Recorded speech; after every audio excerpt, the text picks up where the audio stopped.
ಸೇರಿಸಿದೆಯಾ? ಮತ್ತೆ ಯಾವುದಕ್ಕಾಗಿ ಹೇಳು? ಆತ ನಿನಗೆ ಇವತ್ತಿದೆ. ಆತ ಕೊನೆಗಾಲ ಘಟ್ಟಕ್ಕೆ ಬಂದವನೀಗ ಶುಂಭ.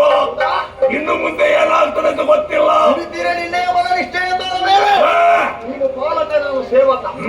ನಿನ್ನ ಉತ್ಪನ್ನವನ್ನು ಮುಂದೆ ಬದುಕಿದ ದೇಹ ನಿನಗೆ ಬೇಕಾಗಿ ನಾನು ದುಡಿಯಲೇಬೇಕು. ಅಳಿವೋ ಉಳಿಯೋ ನಿನ್ನ ಪ್ರಶ್ನೆ.